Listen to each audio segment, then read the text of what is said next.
नारायण नारायण नारायण।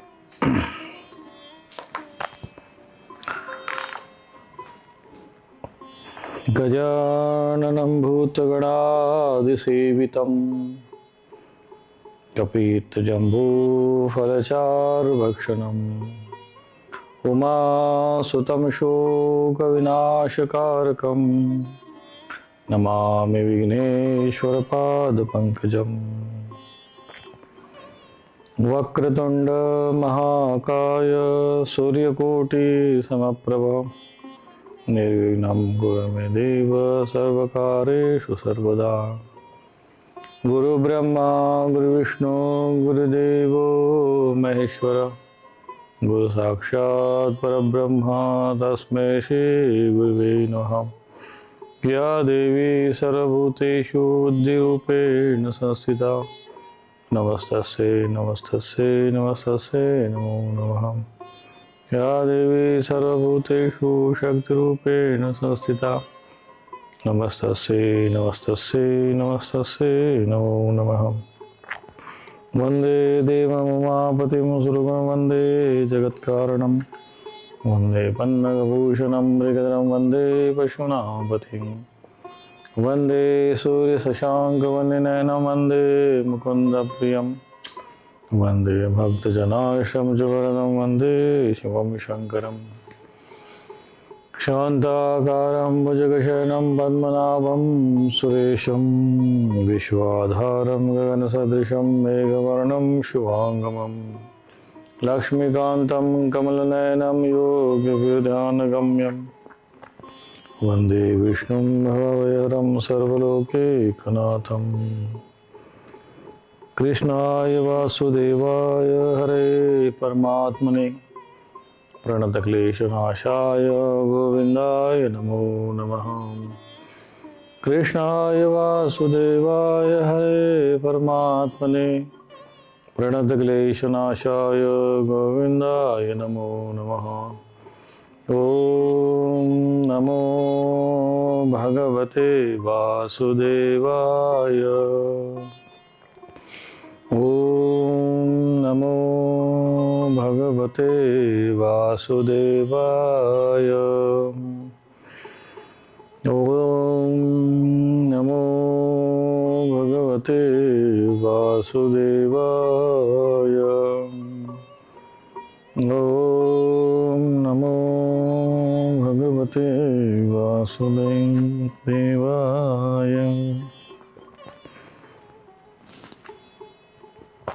नारायण नारायण नारायण।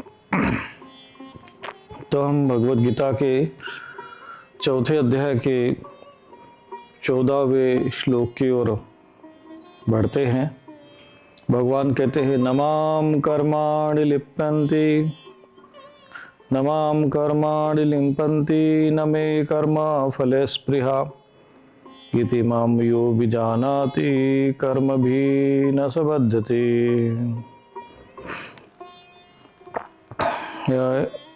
भगवान यहाँ पे कहते हैं तस्य 13वां अध्याय में उन्होंने भगवान ने कहा तस्य कर्तारपि मां विद्धि अकर्तारम अव्ययम्, कि ये जो चारों वर्णों की रचना मैंने की है, चातुर्वर्ण मया सृष्टम गुणकर्म विभाग से, इसका मैं सृष्टि का रचनाकार तो हूँ, करता तो हूँ,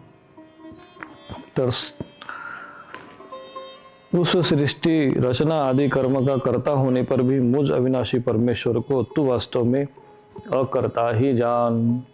तस्य कर्तारपि मां विद्धि अकर्तारम अव्ययम्, यानी अर्थात जो चारों वर्णों की रचना भगवान ने की है, क्योंकि मया सृष्टम शब्द आया है तो भगवान स्पष्ट कर रहे हैं। अच्छा, भगवद गीता ही एक ऐसा धर्म ग्रंथ है जिसमें भगवद गीता में स्वयं भगवान ही इसमें अपने बारे में बता रहे हैं कि मैंने ही सृष्टि की रचना की है। इतने आत्मविश्वास के साथ, इतने कॉन्फिडेंस के साथ आज तक पूर्ण विश्व इतिहास में आप किसी को ये कहते हुए आपने सुना नहीं होगा।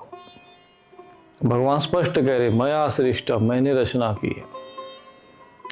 तो यहाँ पर स्वयं वो आत्म स्वरूप में स्थित है, आत्म भाव में स्थित है, ईश्वर भाव में स्थित है, और ईश्वर भाव में स्थित होकर वो ये विषय कह रहे हैं। तो इस प्रकार से भगवान कहते हैं कि इसका कर्ता तो मैं हूं, फिर भी तो मुझे अकर्ता जान। क्योंकि एक तरफ तो भगवान ये कहते हैं कि प्रकृति क्रियमाणानि गुणे कर्माणि सर्वसा, सब कुछ प्रकृति के द्वारा होते हैं। फिर भगवान कहते हैं मया सृष्टम, मैंने रचना की। तो ये दो विषय जो है यहाँ पर एक प्रकार से मन में एक जिज्ञासा उत्पन्न करते हैं कि वास्तविक सत्यता क्या है, कि प्रकृति के द्वारा हम सब कर्म करते हैं, प्रकृति सब कर्म करवाती है या भगवान कराते हैं। तो भगवान कहते हैं कि मैं अपनी माया के द्वारा संभवाम्यात्म मायया ये सब करवाता हूं। जो प्रकृति है वो ईश्वर की ही शक्ति है। जैसे अग्नि और अग्नि की शक्ति, उसकी दाहकता दोनों अलग नहीं है, ऐसे ही शक्ति और शिव में भेद नहीं है, प्रकृति और पुरुष में भेद नहीं है।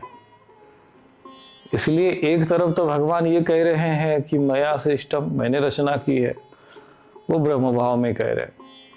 और जब ये कहते हैं कि प्रकृति के गुणों के द्वारा वो कहते हैं कि मेरी शक्ति के द्वारा होता है। और जब शक्ति के द्वारा होता है तो यहाँ पर जो ब्रह्म है, पर ब्रह्म परमात्मा है, वो अकर्ता सिद्ध होते हैं।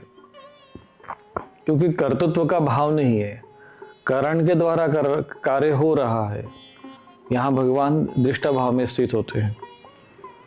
और भगवान कहते हैं कि नमाम कर्माणि लिम्पन्ति, मुझे कर्म जो है उसको लिप्त नहीं हो सकते। न में कर्म फले स्पृहा, और न मुझे कर्म फल में कोई किसी प्रकार की इच्छा है, कामना है मेरे मन में।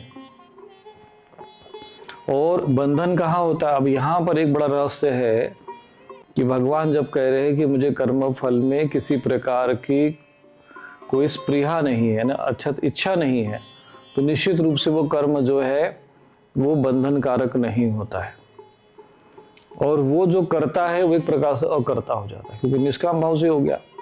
तो निष्काम भाव से किया हुआ जो कर्म है वो अपने आप में अकर्ता का भाव स्वतः ही लेकर आ जाता है, वो स्थिति स्वतः ही बनती है। तो यहाँ पर भगवान ने कहा कि एक तो वो कह रहे कि मुझे स्पृहा नहीं है, कोई कामना नहीं, कोई इच्छा नहीं है, फिर भी भगवान कर्म कर रहे हैं। पर कर्म करते हुए भगवान को वो कर्म क्यों नहीं लिप्त होते हैं, उनको क्यों नहीं वो कर्म का दोष लगता है? भगवान कहते हैं, दूसरे ही लाइन में उत्तर देते हैं, न में कर्म फले स्पृहा। कारण क्या है? मुझे कर्म फल में कोई आसक्ति नहीं है, मुझे नहीं चाहिए कि मुझे ये सब चीज़ें प्राप्त हो, मुझे ये चीज़ मिले, ये चीज़ मिले। जब आप कोई भी कर्म करते, भगवान यह संदेश ये भी दे रहे हैं कि जब आप कोई कर्म करते हो और उस कर्म फल की अपेक्षा नहीं करते हो, तो वो जो कर्म है वो आपका बंधन नहीं बनता, अपितु जो बंधन बना हो वो काट देगा, क्योंकि फिर वो कर्मयोगों का फल देगा। अधिकांश जो हम लोग मनुष्य जो कर्म करता है वो कर्म फल की आसक्ति से ही करता है। और बिना कर्म फल की अगर कामना नहीं रहेगा तो कर्म ही क्यों करेगा? कि भाई कोई व्यक्ति नौकरी कर रहा है, अगर उसको वेतन का अगर भाव नहीं रहेगा तो कर्म ही क्यों करेगा? तो कर्म करने के लिए कुछ न कुछ तो भाव होना ही चाहिए ना, कर्म फल की भावना तो होनी चाहिए। पर जो ज्ञानी जन है, जो उच्च कोटि के परम तत्व होते हैं, जैसे श्री हनुमान जी को हम देखते हैं, उन्होंने पूरा जीवन कर्म किया, एक श्रेष्ठ से श्रेष्ठ पराक्रम का कार्य हुआ। फिर भी जब उनको ये कहा जब भैया कुछ मांगना है, कुछ चाहिए क्या, उन्होंने कहा कि मुझे कुछ नहीं चाहिए। विभीषण को मिला, सुग्रीव को भी राज्य मिला, क्योंकि उसके मन में भी कामना थी। हनुमान जी को कुछ नहीं मिला। तो सीता माता को लगा कि चलो ऐसा करते हैं कि इनको तो कोई पूछ ही नहीं रहा। भगवान राम भी उनको बोल नहीं रहे कि भाई तुमने तो सबसे अधिक पराक्रम किया है, बताओ कि तुम्हें क्या चाहिए। तो वो भी नहीं पूछ रहे हैं। तो सीता माता को ये बात अच्छी नहीं लगी। उन्होंने कहा कि नहीं, कम से कम ये सबको तो जो पुरस्कार मिला, पारितोषिक मिला, क्योंकि उनमें कोई कर्म फल के प्रति आसक्ति नहीं थी ना, इच्छा नहीं थी कि हमें उसका बदले में कोई लाभ मिले। सीता माता ने सोचा कि चलो हम ही दे देते, तो उन्होंने हार दिया, कंठा हार दिया। आपको पता ही होगा कि वो उन्होंने उसको तोड़ दिया, कहा कि इसमें तो जब राम ही नहीं है तो मैं रख के करूँगा क्या। वो तो एक शिक्षा दे रहे थे, वो ये बताना चाहते थे कि बस मुझे भगवान से प्रेम है और उस प्रेम के कारण, भक्ति के कारण मैं ये सब करता हूँ। और जो मैंने भी किया वो सेवा समझकर किया, आज्ञा समझकर किया, क्योंकि वो मेरा कर्तव्य दायित्व है। बस जब आप कोई भी कर्म कर्तव्य भाव से करते हो, भक्ति भाव से करते हो, समर्पण भाव से करते हो, तो वो कर्म जो है अकर्म बन जाता है। इसलिए भगवान कहते हैं कि मैं यहाँ पे अकर्ता हूँ।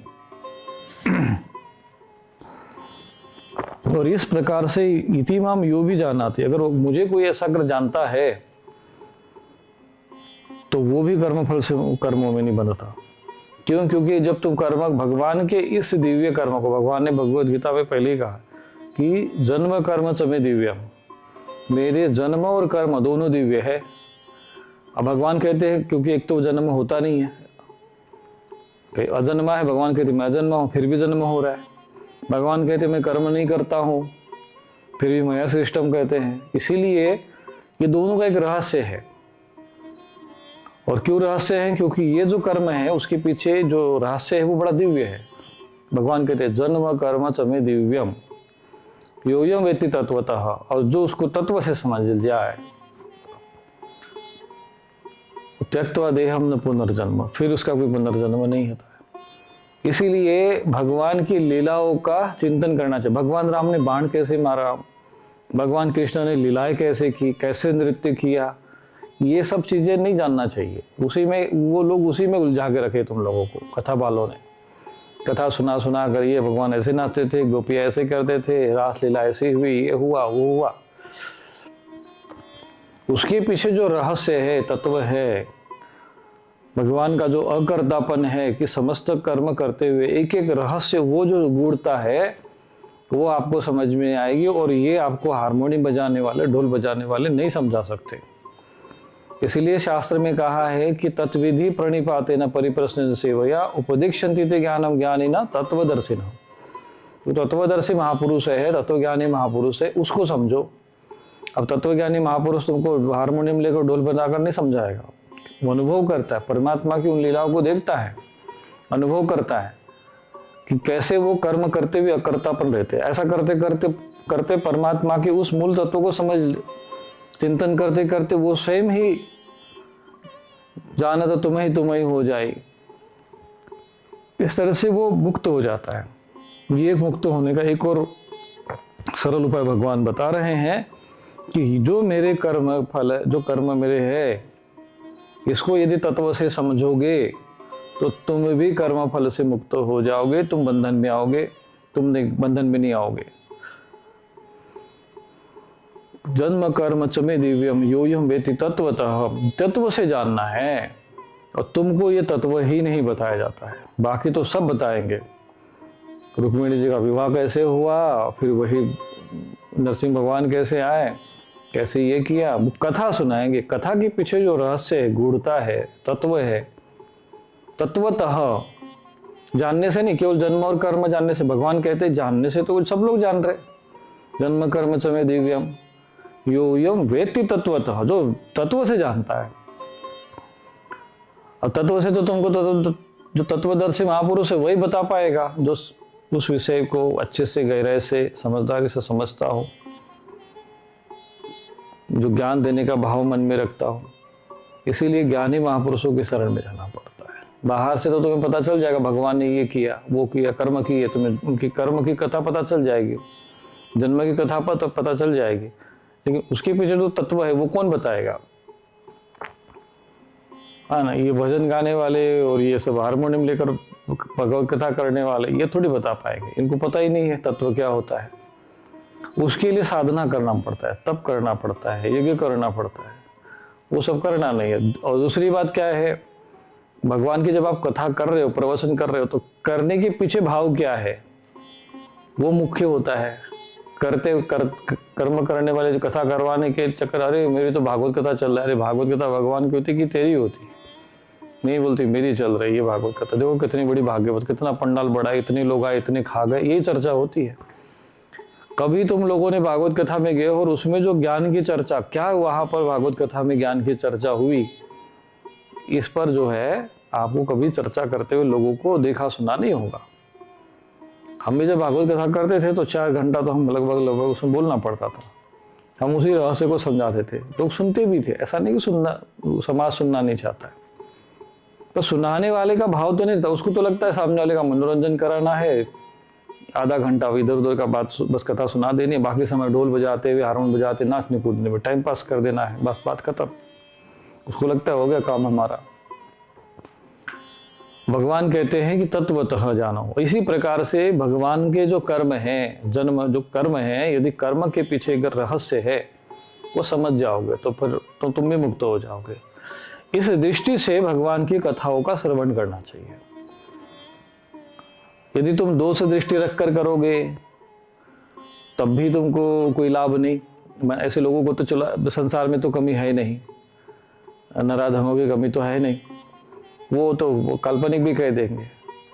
परंतु जो भक्त है उनको भी थोड़ा समझना चाहिए। इसीलिए जब आप भागवत महापुराण पढ़ते हो, शिव महापुराण पढ़ते हो, या अन्य भी कोई वाल्मीकि रामायण महाभारत जैसे धर्म ग्रंथ पढ़ते हो, तो भगवान से प्रेम रखकर करो, भगवान को प्राप्त करने का भाव रखो और ज्ञान प्राप्त करने का भाव रखो।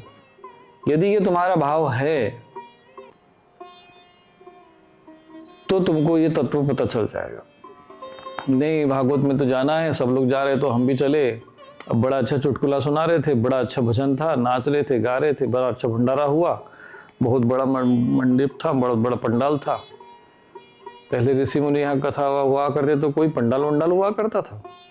एक ऋषि मुनि मंच पे बैठ जाते थे, बाकी सब अपने भूमि पे बैठ जाते थे, आसन लगाकर, कुशासन लगाकर। अब तो सारी वीआईपी व्यवस्था चाहिए। कुर्सी पे बैठने में भी उनको कुर्सी में भी वीआईपी कुर्सी चाहिए। भाव नहीं रह गया, बस केवल दिखावा, प्रदर्शन। इसीलिए वो तत्व का जो लाभ नहीं मिलता है।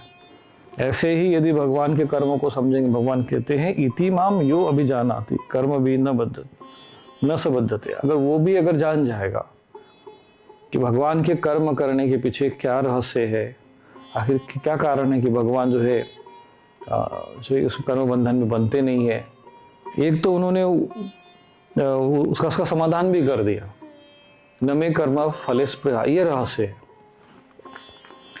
कर्म फल की उनके कोई आसक्ति नहीं। भगवान के पहले ही कहा कि भाई मुझे कुछ प्राप्त नहीं करना है। ऐसा भी नहीं कि उनको मुझे संसार में कुछ अप्राप्त हो। अष्ट सिद्धि नौ निधि दाता तो पहले वो स्वयं ही है, उनको क्या हो सकता है। जो संकल्प मात्र से कर देंगे सब प्रत्यक्ष हो जाएगा। मन में कामना ही नहीं है तो तुम भाई सोना चांदी लेकर आ भी गए तो क्या लाभ है, हमको क्या करना। यही तो बात हनुमान जी सिद्ध करना चाहते थे। जब मुझे समृद्धि से, ऐश्वर्य से कोई संबंध नहीं है तो मैं करूँ क्या उसका। मेरा तो सारा आनंद राम की भक्ति में है, उनके ही नाम में मुझे आनंद आ रहा है, सुख मिल रहा है। मैं तो वैसे आनंद मग्न हूँ, तो मुझे अलग से क्या चाहिए। ऐसे ही योगी पुरुष, ध्यानी पुरुष होते हैं, उनको अलग से पद की आवश्यकता नहीं, प्रतिष्ठा की आवश्यकता नहीं है, सम्मान की आवश्यकता नहीं है। कि नहीं बाहर से कोई शिष्य आएगा, कोई सेवा करेगा तो गुरुजी को सुख मिलेगा। अरे गुरुजी को, ऐसे गुरुजी वो नहीं होते हैं। गुरुजी वो होते जो अपने आप में पूर्ण रहते। भैया तुम सेवा करो तो तुम अपने लिए करते हो, गुरुजी को कुछ देने के लिए नहीं करते हो। तो जो कुछ भी करते हो तुम अपने लिए करते हो। और तो गुरुजी सोचे कि नहीं कोई मेरे लिए कुछ करे, तो फिर समझ लो फिर कैसे गुरु होंगे। तो जो आत्मा में ही मग्न है, आत्म संतुष्ट तस्य कार्यम न विद्यते। तो जो इसी प्रकार से जो श्रेष्ठ पुरुष होते हैं, जब आप परोपकार के लिए करते हो, परहित के लिए करते हो, धर्म के लिए करते हो, बस केवल हमें दूसरों का हित करना है, ऐसा भाव स्वभाव बनाकर आप कर्म करते हो, वो कर्म फिर अकर्म बन जाता है। और फिर वही भाव जो है श्रेष्ठ कर्म वही है जिसमें फल की कामना न हो। पर अधिकांश जो फल की भाव से जो कामना करते हैं, हम ये यज्ञ कर रहे तो हमें ये फल मिले, हम ये सेवा कर रहे तो वो फल मिले, हम गुरु जी की ऐसी सेवा किया तो हमें ऐसा फल मिले। ये लोग जो है वही हाल है हाथी का स्नान की तरह है। गंगा जी में नहा लेता है हाथी और फिर जाके बालों में अपना धूल में लेट जाता है, वही हाल। इसलिए कभी कभी शिष्य अच्छे गुरु मिलने के उपरांत भी आरंभ में तो ठीक है भाव रहता है, बाद में उसके मन में स्वार्थ भाव आता है। सेवा में भी फिर वो अपेक्षा करता है हमको ये मिले, हमको ये चाहिए, हमको जिसको कुछ नहीं चाहिए उसे सब मिल जाता है, जिसको जो चाहिए, माने भगवान है, गुरु है, उन्होंने शुभ संकल्प किया, संकल्प उनके सिद्ध होता है, उनके पास बैठ के जो भी संकल्प करते सिद्ध हो जाता है। उनका पुण्य प्रताप, उनका जो तप है थोड़ा बहुत तुम्हें मिल गया। और जिसने कुछ नहीं मांगा उसे क्या मिला, बोले उसे सब मिल जाता है, परमात्मा भी मिल जाता है, मोक्ष भी मिल जाता है, धर्म अर्थ काम मोक्ष सब सिद्धि हो जाती है। ऐसे साधु महात्मा लोग, कई लोग बोलते हैं साधु महात्मा के देखो ऐसे लोग, हम जैसे हम ही हैं, मान लीजिए आरंभ में साधना तपस्या करते थे, ऐसे अब धीरे धीरे भौतिक चीजें सब ऐश्वर्य आने लग गया। अब ये जो ऐश्वर्य है, जो भी अवस्था है, हमने बनाया किस लिए, कि कोई बाहर का व्यक्ति है इसलिए, हमारी कोई आवश्यकता नहीं थी, पर मन में आता था कि वह बाहर से कोई आ गया तो उसको भी सुविधा होना चाहिए। हम अपने लिए नहीं सुविधा रखते, हमारे यहाँ कोई बाहर से आएगा तो उसको बैठने के लिए एसी व्यवस्था रखेंगे, हम अपने लिए नहीं एसी के कमरे पे लगा के रखे कि चलो भाई हम एसी का आनंद लेंगे। तो वो भाव जो है हमारा दूसरा था, तो हमें उसका दोष नहीं लगता है। पर क्या है कि आप कुछ नहीं भी चाहोगे तो भी वो परमात्मा का कार्य, जो परमात्मा जब आपसे कार्य करवाना चाहते हो, प्रकृति आपसे कार्य करवाना चाहती है तो संसाधन भी देते हैं। पर ये संसाधन किस लिए है, समाज के लिए, परोपकार के लिए, परहित के लिए। इसीलिए कर्म फल का दोष नहीं लगता है। जब आप किसी दूसरे, जैसे डॉक्टर है, अगर वो किसी का पेट भी फाड़ देता है चिकित्सा करते समय, तो उसको ये लगता है कि भाई इसने अपराध किया। आप वही किसी को ब्लेड से चीरा भी मार दोगे तो आपके ऊपर केस हो जाएगा, है ना, वो दोष लगेगा, आप अपराधी माने जाओगे। वही डॉक्टर जो पूरा पेट फाड़ देगा, छाती फाड़ देगा, इधर उधर कर देगा सब शरीर के, उसको कोई दोष नहीं लगता। क्यों?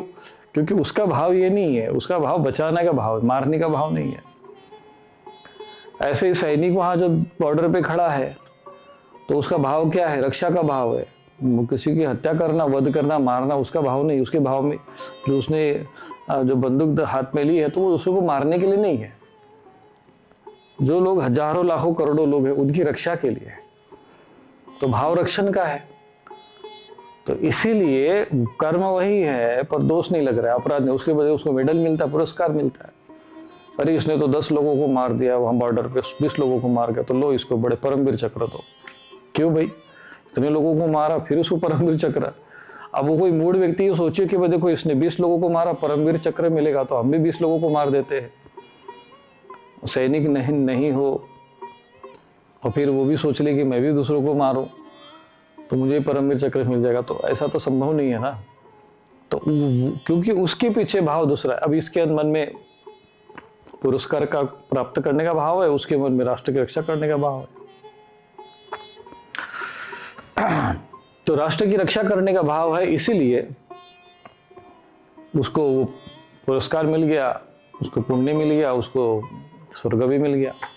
हतवा प्राप्स्यसि स्वर्ग।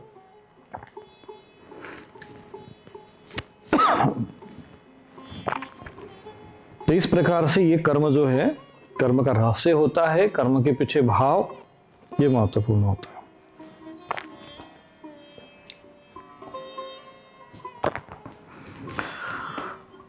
आगे भगवान कहते हैं, एवं ज्ञात्वा कृतं कर्म पूर्वेरपि मुमुक्षुभिः गुरु कर्मेव तस्मात् त्वं पूर्वे पूर्वतरं कृतम्।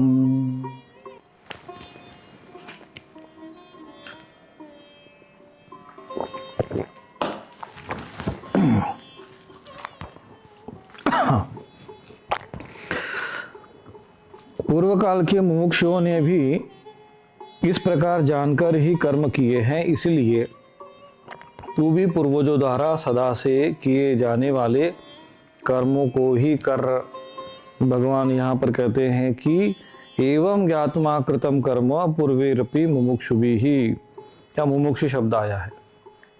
तो मुमुक्षु किसको कहते हैं, जो मुक्ति की इच्छा से, मोक्ष की कामना से। अब यहाँ मोक्ष कामना तो है लेकिन श्रेष्ठ कामना है, यथार्थ कामना है, धर्ममय कामना है, आत्मा की ओर अभिमुख हो रही कामना है, इसलिए जानने की जिज्ञासा है। तो जो पूर्व में मुमुक्षु हुए, ज्ञानीजन हुए, जिज्ञासु हुए,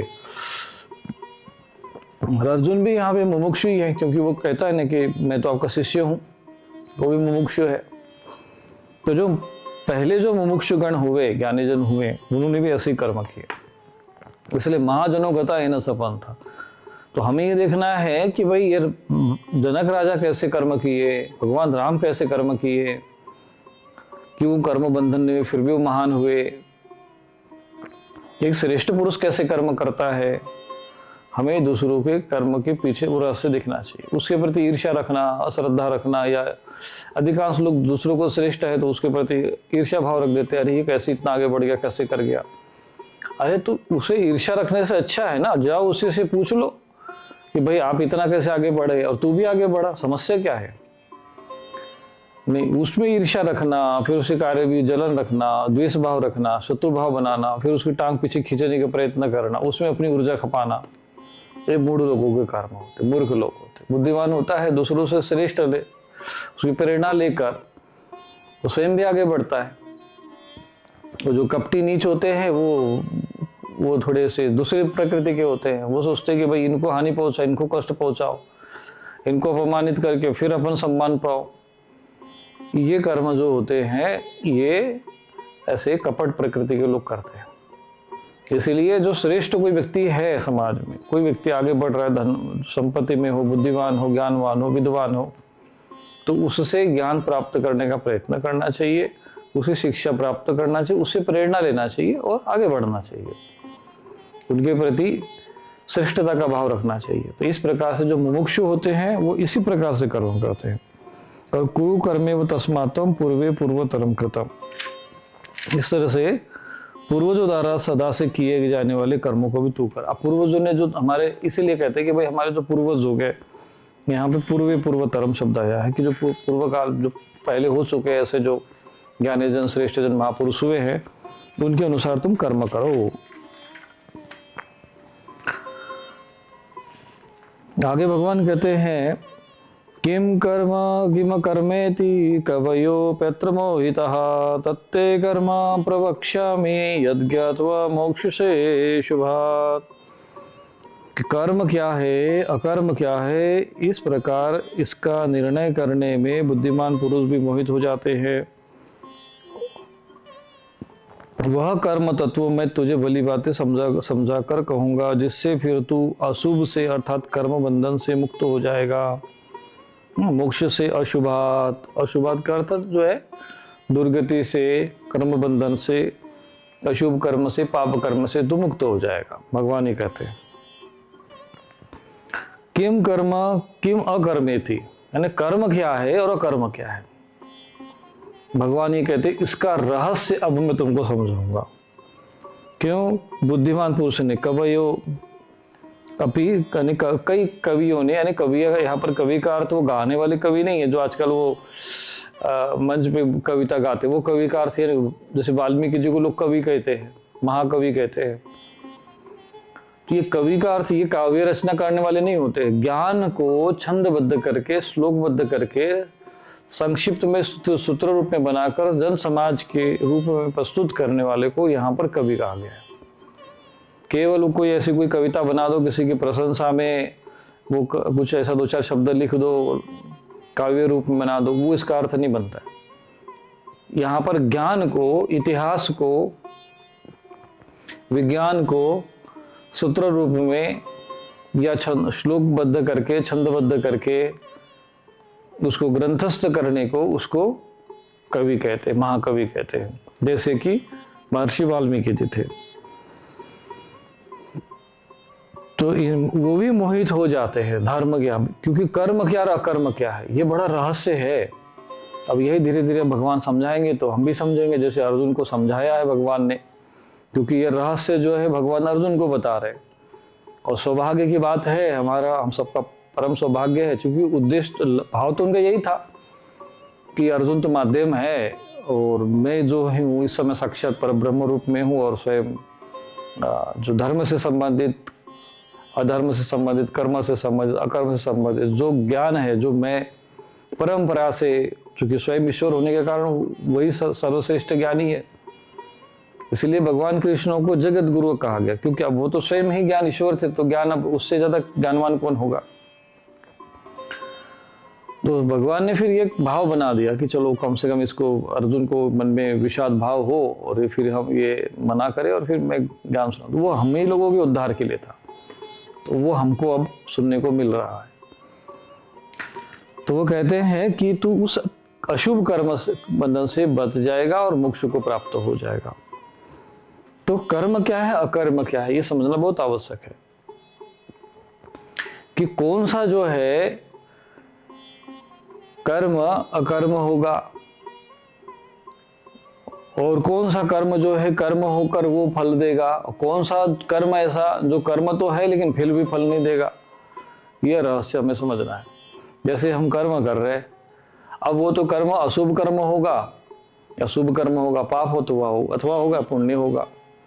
तो पाप होगा तो बंधन का कारण बनेगा, पुण्य होगा तो भी बंधन का कारण बनेगा, फिर भी उत्तम गति देगा, बंधन तो बनेगा ही। परंतु यदि वो अकर्म हो जाएगा तो मोक्ष होगा। तो भगवान कहते हैं इसलिए तुम कर्मों को भी समझ लो। ये कर्म करोगे तो फिर स्वर्ग में जाओगे, ये कर्म करोगे तो जो है नरक में जाओगे या दुर्गति को प्राप्त हो जाओगे। परंतु तुम अकर्म को भी समझ लो कि अगर तुम्हें ये चाहते हो कि नहीं मुझे पाप न पाप पुण्यम न पापम, तो तुम्हें न पाप चाहिए न पुण्य से कोई लेना देना, तुम्हें मोक्ष चाहिए, तो बोले अकर्म को भी समझ लो। तो इसलिए भगवान यहाँ कहते हैं कि तत्ते कर्म प्रवेक्ष्यामि, वो कर्म हम तुमको, तो वो ज्ञान जो है कर्म का तत्व, कर्म तत्ते कर्म का अर्थ होता है वो कर्म का जो रहस्य आपको बता रहा हूँ। भगवान यहाँ पे कहते हैं कर्मणो ह्यपि बोद्धव्यम सभी कर्मणः अकर्मणस्य बोद्धव्यम गहना कर्मणो गति ही। भगवान कहते हैं कि कर्म का स्वरूप जानना चाहिए। कर्मणो ह्यपि बोद्धव्यम, कर्म को जान लो। फिर भगवान कहते हैं कि बोद्धव्यम च विकर्मणः, यानी विकर्म को भी जान लो। अब एक और शब्द जुड़ गया इसमें। कौन सा शब्द जुड़ गया? विकर्म। अब 3 कर्म हो गए, कर्म अकर्म और विकर्म। तो ये रहस्य आपको समझना है। और अकर्मण से बोधव्यम, और अकर्म का भी स्वरूप जानना चाहिए, तथा विकर्म का, भगवान ने विकर्म का स्वरूप जानना चाहिए, क्योंकि कर्म की गति गहन है। गहना कर्मणो गति, सब लोगों ने कई जगह से लिखा रहता है गहना कर्मणो गति, बस लिखा रहता है कि अरे कर्म की गति बड़ी गहन है। अरे गहन है इसका अर्थ क्या है कि वो कभी जानने में नहीं आएगी क्या? जानने में आएगी जब भगवत गीता सुनोगे, समझोगे, किसी महापुरुष के चरणों में बैठकर समझोगे, समझ में आएगा। गहन है तो क्या हुआ, गूढ़ है तो क्या हुआ, रहस्यमय है तो क्या हुआ, समझ में तो आ ही सकता है। जानने की अगर भाव जिज्ञासा है तो समझ में आएगा। तो ये कर्म की जो गति है बड़े रहस्यमय है, अर्थात जो आप कर्म कर रहे हो, ये कर्म जो है ये साधारण कर्म नहीं है। और अगर साधारण कर्म है भी तो इसको हम असाधारण कैसे बना सकते हैं? जो कर्म पाप होते हुए दिख रहा है वो पुण्य भी हो सकता है, और जो पुण्य दिख रहा है वो पाप भी हो सकता है। और ऐसा भी व्यवस्था है कि यदि पाप और पुण्य दोनों भी ना हो, अकर्म हो जाए, तो भगवान कहते हैं यहाँ पर 3 बात विषय बता रहा है। भगवान कहते हैं कर्मणो अपि बोधव्यम, अर्थात कर्म को भी जान लो। बोधव्यम से विकर्मणः, विकर्म को भी जान लो। अकर्मणस्य बोधव्यम, और अकर्म को भी जान लो। ये 3 गतियां है ये 3 अवस्थाएं हैं। अगर इसको कोई जान गया तो कर्म की गहन गति को जान जाएगा, कर्म के रहस्य को जान जाएगा। और जो जीवन में मैं सुख दुख हानि लाभ आदि जो गतियों से गुजरना पड़ता है, जीवन में सहन करते हैं, जिसका रहस्य हमें समझ में आएगा। ये बड़ा गूढ़ रहस्य है। चतुर्थ अध्याय में भगवान कर्म का इतना बड़ा गूढ़ रहस्य आपने कभी सुना नहीं होगा। और ये जो प्रवचन सुनाते, पुराण सुनाते, वो सब चीजें नहीं समझा पाएंगे कभी अधिकांश लोगों को ये पता ही नहीं होता है कि भाई भगवत गीता में लिखा क्या है। भगवत गीता में किसी को पूछ लो, अरे जो हुआ सो अच्छा हुआ, जो हो रहा है सो अच्छा हो रहा है। न कोई किसी के साथ गया है न कुछ नहीं, गीता सार करके कैलेंडर पे टंगे रहते थे। फिर हमने भी सोचे कहाँ गीता में लिखा है कि जो हुआ अच्छा हुआ। हमने पूरे 700 श्लोक पढ़ के देख लिए, वो कोई श्लोक ही नहीं मिला मुझे। बाद में पता चला किसी भोले बाबा नामक किसी महात्मा ने एक जो है काव्य लिखा था, उसका वो भावार्थ था। भगवत गीता से उसको कोई संबंध नहीं, कोई संबंध नहीं भगवत गीता के साथ, पर वहां लिखा था गीता सार। नहीं, गीता का सार कैसे हो सकता है? जो हुआ सो अच्छा हो रहा है। मैंने किसी ने अभी एक ऐसे ही मूर्ख धर्माचार्य को किसी ने पूछ लिया मीडिया वालों ने कि भाई धर्म क्या है, और ऐसे लोग बैठे हुए बड़े बड़े पद पे मठों पे जाकर। अब क्या करें, दुर्भाग्य है, इस समय ही ऐसा चल रहा है हमारे देश और धर्म का। दुर्भाग्य है, दुर्भाग्य का समय ही है कि मूर्खों को वहां बैठा दिया जाता है और ज्ञानी जो है वो जंगलों में वन में तप करते रहते हैं। समाज उनसे विमुख है। उससे पूछा कि भाई धर्म क्या है? कहते वो जिससे सुख मिले वो धर्म है। अरे ये क्या, कैसा उत्तर हो गया भाई? उसको तो ये बोलना चाहिए, तो अभ्युदय निश्रेयस सिद्धि स धर्म, वैशेषिक दर्शन के अनुसार ये इसका धर्म, धारयति इति धर्म, धारणादित्याहु धर्म। ऐसा भाई इतना बड़ा विध पे बैठ गया, शंकराचार्य जी के मठ पर बैठे रहे हो, उतने में उनके आसन पे बैठ रहे हो, और ये मूर्खों जैसे तुम उत्तर दे रहे हो। ऐसे तो मांस खाने वाला, गोहत्या करने वाला, शराब पीने वाला, अपराध करने वाला भी कहेगा मुझे तो बड़ा सुख मिल रहा है, मतलब ये भी धर्म है। कहा कि निश्रेयस सिद्धि, निश्रेयस की भी सिद्धि होनी चाहिए, और अब श्रेय जो है अभ्युदय भी होना चाहिए, भौतिक अभ्युदय भी होना चाहिए। ऐसा जो कर्म करो वो धर्म है। धर्म की व्याख्या बड़ी गूढ़ है, तो ये पहले कर्म समझोगे तो धर्म भी समझ में आएगा। तो कहना कर्मणो गति, ये एक ऐसा रहस्य है जो भगवद गीता का ज्ञान ऐसा है जिसको जानना प्रत्येक व्यक्ति को, चाहे वो बालक हो, चाहे वृद्ध हो, शिक्षक हो, व्यापारी हो, राजनेता हो, साधु महात्मा हो, ब्रह्मचारी हो, सन्यासी हो, गृहस्थ हो, वानप्रस्थी हो, सबको ये जानना चाहिए। इसलिए केवल श्लोक पढ़ देने से बात नहीं बनेगी, उस कर्म की गहनता को समझना पड़ेगा। तो भगवान यहाँ पर आगे उस कर्म के रहस्य को बता रहे हैं। भगवान कहते हैं कि कर्म के रहस्य को भी जान लो, विकर्म को भी जान लो, अकर्म को भी जान लो। तो तुम जो कर्म कर रहे हो वो तीन में से एक होगा, या तो वो कर्म होगा, फिर अकर्म भी हो सकता है, विकर्म भी हो सकता है। तो आगे हम सुनते हैं क्या कहते हैं भगवान। क्या आपकी समस्याओं का समाधान नहीं मिल रहा? स्वामी रूपेश्वरानंद आश्रम में पितृदोष निवारण, काल सर्प दोष शांति, नारायण बलि पूजन, महायज्ञ, जन्म कुंडली विश्लेषण, अभिमंत्रित रक्षा कवच तथा सिद्ध यंत्र जैसे श्री यंत्र, कुबेर यंत्र उपलब्ध हैं। साथ ही नकारात्मकता, शामक स्प्रे, मंत्र सिद्ध यज्ञ भस्म और दैवीय रक्षा कवच भी प्राप्त करें। अभी कॉल करें और सेवा हेतु दान करें।